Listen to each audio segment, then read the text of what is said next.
पवित्र शास्त्राचे वाचन करण्यापूर्वीची प्रार्थना. हे देवा, तुझा शब्द वाचत असताना मला तुझी ओळख होऊ दे. तुझे प्रेम व तुझे स्मरण रोजच्या जीवनात होण्यासाठी तू मला मदत कर. तुझा पवित्र शब्द माझ्या जीवनासाठी कशा प्रकारे मी लागू करावा याची समज दे. हे पवित्र आत्म्या, माझ्यातील अज्ञान दूर कर. माझ्या कुटुंबात आणि या जगात हा पवित्र शब्द वाचत असताना तुझ्याविषयी व इतरांविषयी माझ्या हृदयात प्रेम प्रज्वलित कर. आमेन. रविवार, तारीख 5 जुलै. सामान्य काळातील 14वा रविवार. पहिले वाचन जकर्या अध्याय 9 ओवी 9 ते 10. परमेश्वर असे म्हणतो, सियोन कन्ये, जोराने आनंदाचा गजर कर. येरुशलेम कन्ये, गजर कर. पहा, तुझा राजा तुझ्याकडे येत आहे.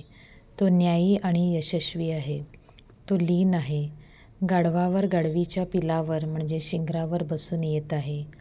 इफ्राईमातले रथ, येरुशलेमातले घोडे मी नष्ट करीन.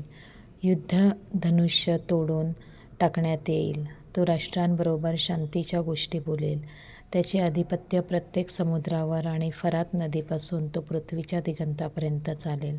हा प्रभूचा शब्द. देवाला धन्यवाद. प्रतिसाद स्तोत्र. हे राजा, माझ्या देवा, मी सदा सर्वकाळ तुझ्या नावाला धन्यवाद देईन. दुसरे वाचन रोमकरांसपत्र अध्याय 8 ओवी 9, 11 ते 13. तुम्हामध्ये जर देवाचा आत्मा वस्ती करीत आहे, तर तुम्ही देहाच्या अधीन नाही, आत्म्याच्या अधीन आहात. जर कोणाला ख्रिस्ताचा आत्मा प्राप्त झालेला नसेल, तर तो ख्रिस्ताचा नाही. ज्याने येशूला मेलेल्यातून उठवले, त्याचा आत्मा जर तुम्हामध्ये वस्ती करतो, तर ज्याने ख्रिस्त येशूला मेलेल्यातून उठवले, तो तुम्हामध्ये वस्ती करणाऱ्या आपल्या आत्म्याने तुमची मर्त्य शरीरेही जिवंत करील. तर मग बंधुजन हो, आपण ऋणी आहो खरे, तरी देह स्वभावाप्रमाणे जगावयाला देह स्वभावाचे ऋणी नाही.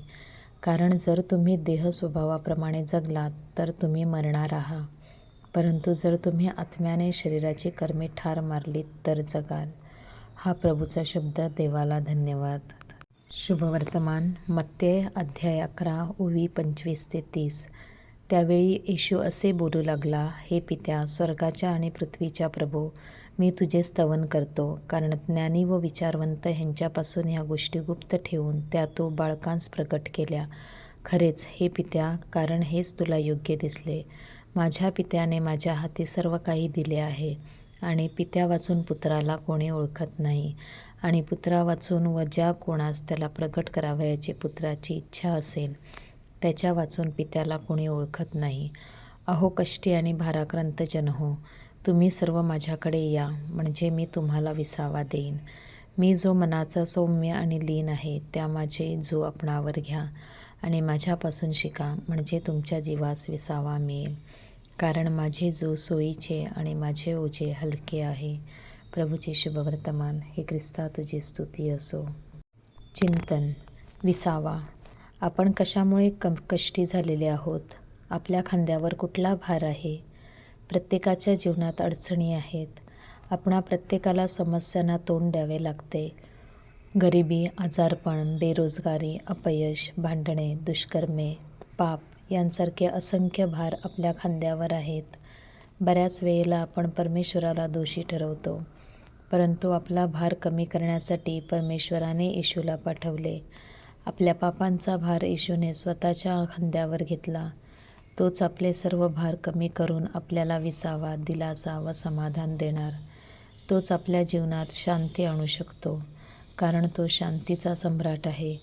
तो आपल्याला चांगला मार्ग दाखवू शकतो, कारण तो मार्ग आहे.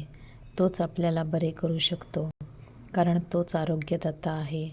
तोच आपल्याला सफलता देऊ शकतो, कारण त्यालाच आपल्या कष्टाची कदर आहे.